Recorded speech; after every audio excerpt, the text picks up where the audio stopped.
Hello everyone, स्वागत है आपका हमारे चैनल पे। आज का हमारा टॉपिक है आर्सेनिक एल्बम।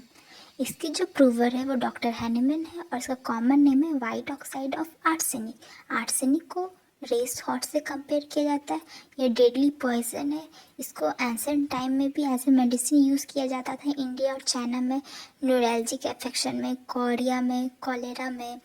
इसका मेन सीट्स ऑफ एक्शन देखा जाए तो माइंड में है, नर्व्स में है, म्यूकस मेम्ब्रेन में है, जॉइंट्स में, peritoneum, liver, spleen, lymphatic, blood, lungs, skin, stomach and alimentary canal में। इसका कॉन्स्टिट्यूशन में आएंगे तो देखेंगे फिजिकल मेकअप इनका लीन, थीन, डेबिकेटेड, हिपोक्रेटिक फेस और वैक्सी लुक ऑफ स्किन। मतलब कि ये पतले दुबले होंगे, इनका आँख धंसा हुआ होगा, गाल धंसा हुआ होगा। टेम्परामेंट वेरी फेस्टिडियस, मतलब कि बहुत नीट एंड क्लीन रहने का इनका आदत है। चिली पेशेंट है। मियाज़म में, तीनों मियाज़म में, सोरा, सिफिलिस, साइकोसिस।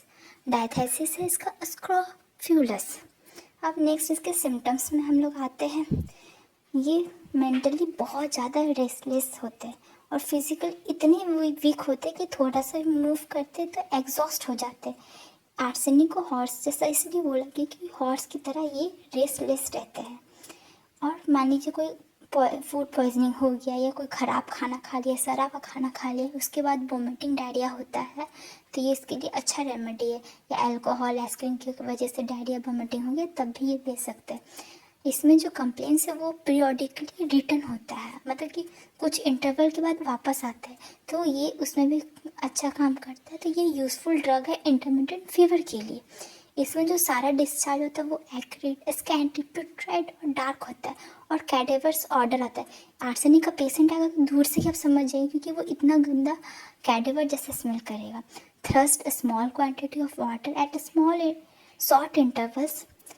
ये एक्यूट कंडीशन होता है और क्रॉनिक में नो थर्स्ट, मतलब इसमें सिप सिप करके पानी पीता है। एक्यूट केस में बर्निंग पेन रिलीफ होता है हीट से, बस उनका सर हीट से रिलीफ नहीं होता है, उनको लगता है कि अपना मुंडी फ्रीज में डाल दे।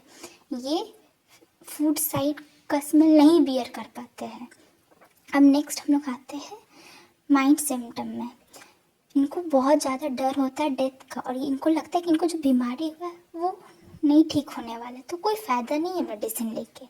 इसमें ये बहुत ज़्यादा रेस्टलेस होते हैं, एंसियस होते हैं।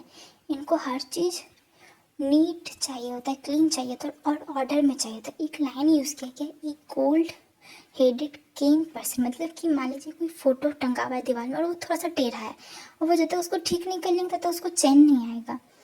और ये इनको ऐसा लगता है कि बहुत ज़्यादा सफ़र कर रहे हैं, अच्छा ये सोचते हैं कि हम सुसाइड ही कर लें। इनको लोगों से मिलने में एवर्शन होता है, बट इनको अकेले रहने में भी डर लगता है। ये चाहते हैं कि अगल बगल लोग रहे, लेकिन ये नए लोग से मिलना नहीं चाहते। इनको ड्रीम आता है सॉरो का, फियर का, थंडरस्टॉर्म का, फायर का, डार्कनेस का और डेथ का। मोडालिटी में आएंगे तो aggravation periodically after mid day, mid night, cold food से, कोल्ड ड्रिंक से, एक्सर्शन से। और अफेक्टेड साइड में अगर सोएंगे और अपना मुंडी नीचे कर लेंगे तो इनको एग्रावेशन होगा। एमुलेशन होगा heat in general except head. Hot drink से, हॉट एप्लीकेशन से, मोशन से अपना मुंडी उठा लेंगे तब, और कंपनी और रेसेस को एमुलेशन होगा। हमारा टॉपिक यहीं ख़त्म होता है। आई होप आपको अच्छा लगा हो। Thank you. Like and subscribe करें।